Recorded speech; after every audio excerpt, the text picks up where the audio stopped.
morning flight, kiss goodbye, waiting for your bright blue sky. Lonely night with... Sa pumili na whimsy card, ito niya reading. Tingnan natin kung na mensahe sa'yo ng Panginoon. Right away, na-sense ko yung message na be grounded and be wise as well. Na-sense ko rin na mabigat sa mata, so maybe nandito kayo ngayon because may pinagdaraanan kayo ngayon sa inyong buhay. Hugs to every one of you. I feel na gusto sabihin sa'yo ng Panginoon na malalagpasan mo rin ito and things will change for the best. Ito yung dapat mo rin maunawaan kaya nangyari yung kung ano man na nangyari. I feel na may nilalayo ang Panginoon na tao sa inyong buhay. I-clarify natin yung cards. Bigla nagkaroon ng tawal ng aso sa inyong reading. So baka ibig sabihin nun, may mga away.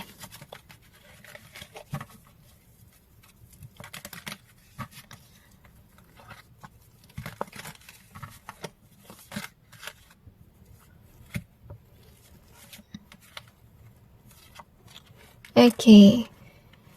Gusto na lang sabihin sa inyo na gusto ng Panginoon na may pagbabago sa inyong buhay.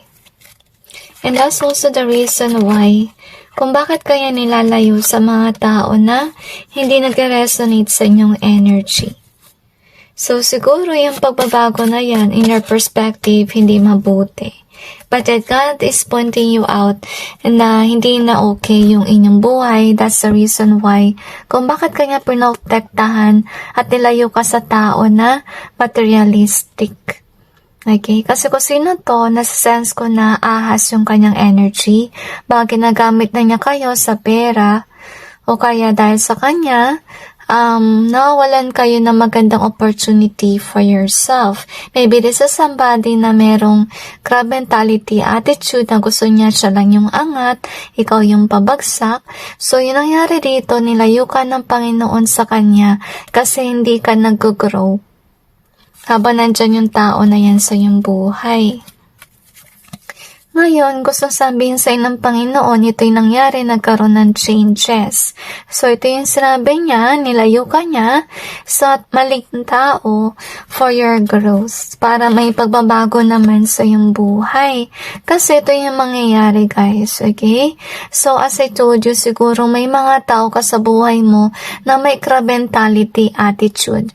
Ayaw kanyang umangat, so ginagawa niya sa iyo lagi, pinapabagsak ka, or may ginagawang kalokohan behind the scenes. Okay, so imagine if you remain on where you're at. Na imagine mo na hindi nangyari yung change na yan. Do you think you will grow? Of course not, because of the reason na may tao na nagbe-betray kaya hindi ka umaangat sa buhay. Imagine mo na lang yung halaman kapag may mga insekto, may weeds sa paligid, okay, or kung ano man yan, paano mag-grow yung halaman na yun? Ganon din sa'yo. Okay? So, you need to be surrounded by good people. So, naiyak kayo siguro kasi, yun nga, maraming tao inalis sa iyong buhay. Nalayo ka. At sa ngayon siguro, you feel like you don't have any friends, may mga relatives mo, hindi caring sa'yo, malayo din sa'yo.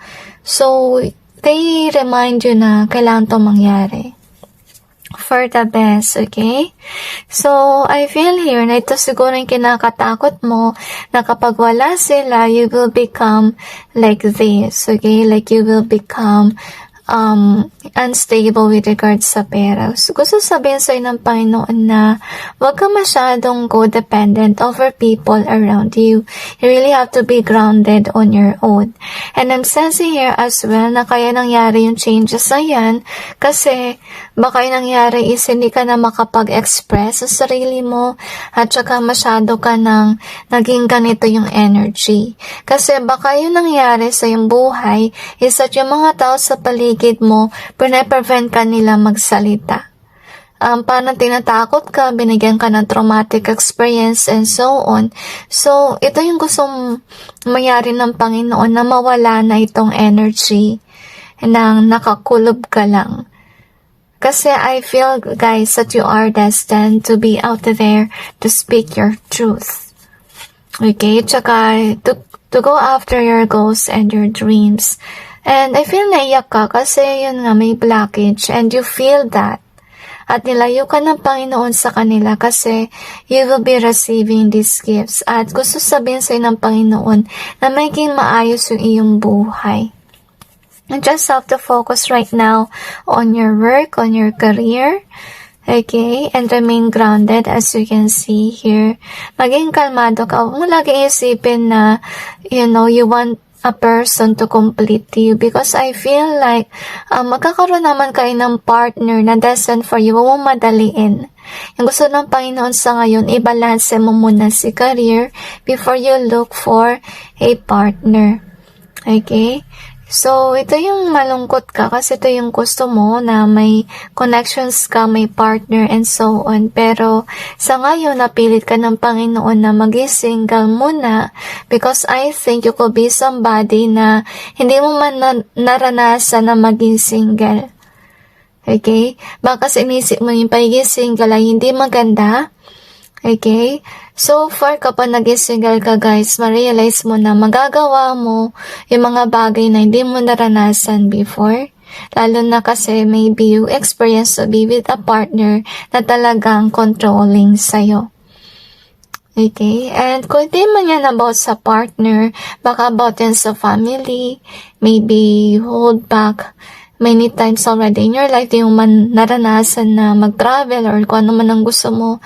So God is wanting you to know these things has to happen for you to have self-discovery and for you to experience whatever you dream about na hindi mo nagawa. So go after it, whatever you dream about. At saka itry nyo rin mag-heal, guys. Kasi I'm kinda like feeling here na meron kang emotion or could be experiences that holds you back. Kung sakali man na may nasabi sa yung mga tao, let that go, release that. Kasi nabanggit nila yan kasi ayaw ka nilang umangat. So anyway, let's see what else do we have here. So, yun nga, ito yung kinatakot mo na nagkaroon ka ng losses. But it's really fated to happen so that you will learn how to be open, how to be somebody who's expressive. Kasi I'm sensing na iba sa inyo baka nagkaroon kayo ng striktong magulang na nag-hold back sa inyo to express. But yet, I'm feeling na nilayo ka ng Panginoon sa kanila because of the reason that you really have to be out there. You have to be open. If yun na iba sa inyo, tinawag din ng Panginoon to actually tell your story out there. Kasi baka yung story nyo may mapupulutan na aral dyan. So, I feel na, it's really destined to happen that you write a book about your life. Or kung hindi man mag-write ng book, at least you actually tell your stories out there. Kasi mapupulutan nyo ng aral for other people. So anyway, we also have this one here. So I feel like God is wanting you to actually get away from your comfort zone because of the reason that you're destined for more. And I'm sensing with this one, I feel like what you're going through is really difficult. Kasi siguro, ito yung energy mo na kontento ka kahit mahirap yung nasa paligid, okay? Kahit na mahirap mag-grow. Pero, inalis ka ng Panginoon sa comfort zone na yan. Kasi this time around, you need to learn how to actually be dependent on yourself, not codependent on others, okay? For your sake na rin.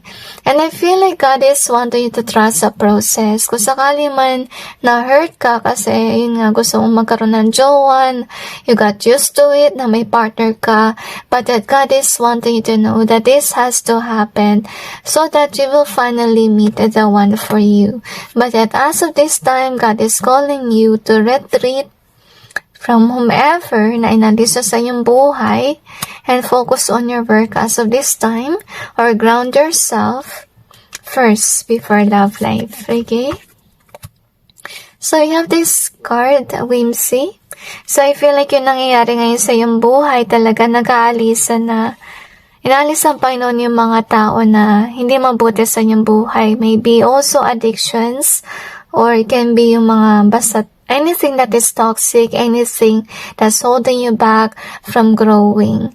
At gusto sabihin sa ng Panginoon na maging kampante ka and know that everything happens for a reason at para to sa ikabubuti ninyo. So anyway, tingnan pa natin kung ano pang meron.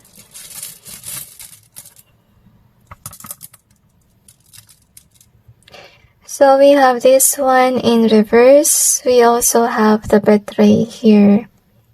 Ito yung malungkot guys, okay? Kasi kaya hindi pa kayo ganito na naka-upright seat crown, kasi meron tao siguro sa buhay ninyo na nagbe-betray behind the scenes.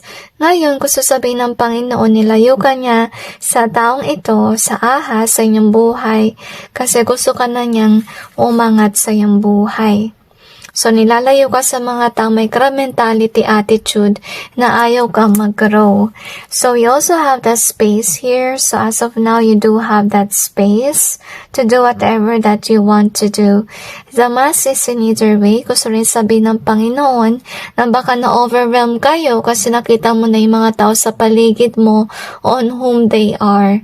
So, ito yung masakit. So, gusto sabihin sa'yo ng Panginoon na hindi rin kasi maganda na we just look at the mask. Kailangan makita mo yung katotohanan kasi it's for the best and it's for your inner peace na rin. So, you have this one, X. So, gusto sabihin din ng Panginoon na lumayo ka na sa mga tao na inalis sa iyong buhay. Hindi mo na dapat sila binabalik-balikan.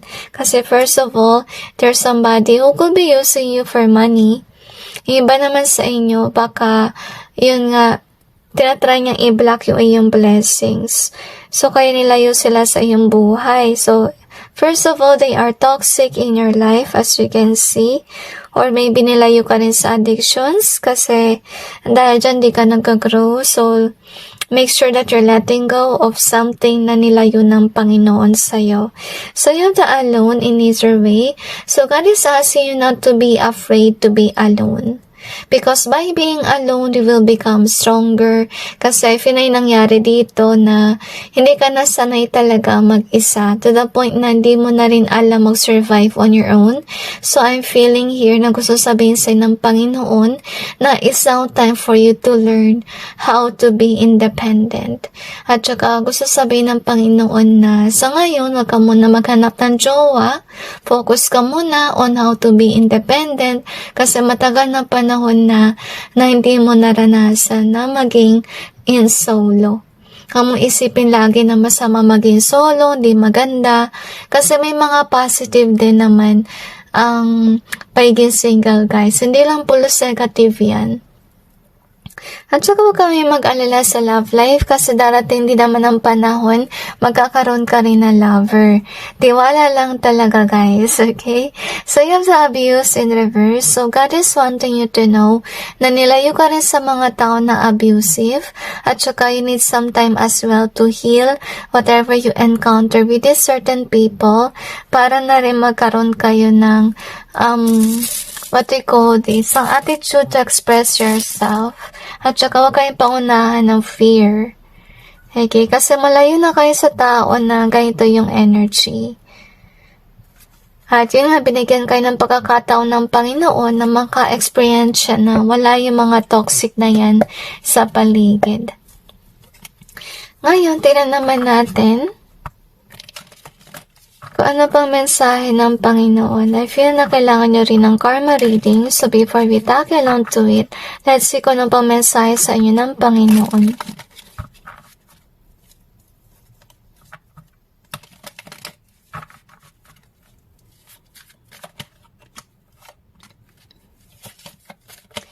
I'm sensing kanta we're starting all over again. It's an old song.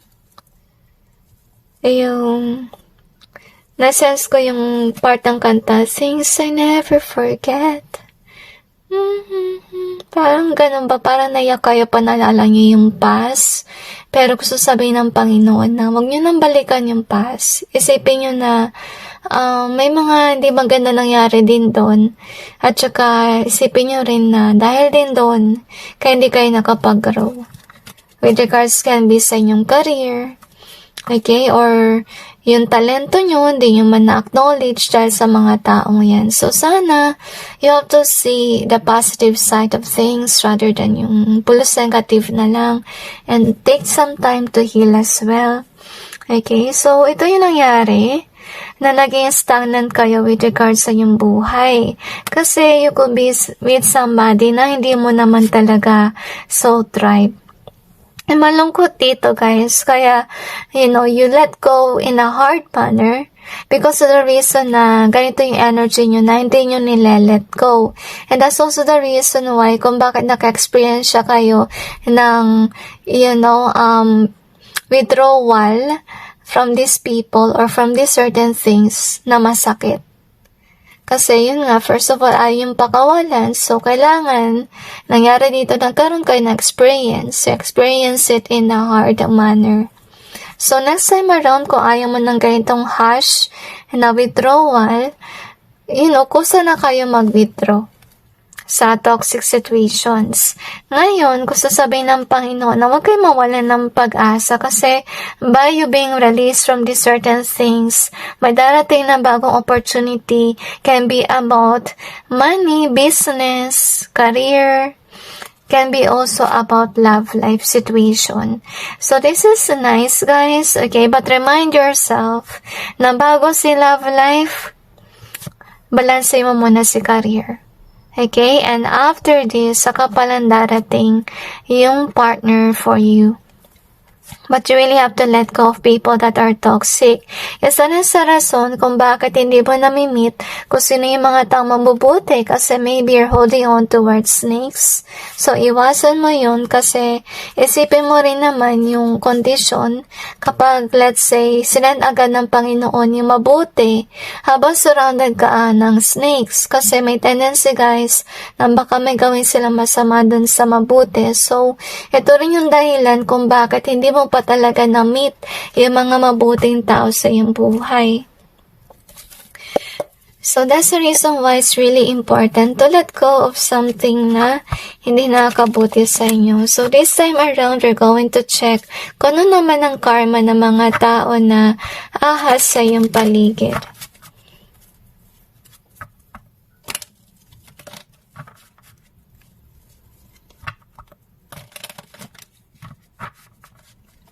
Another dimension to me.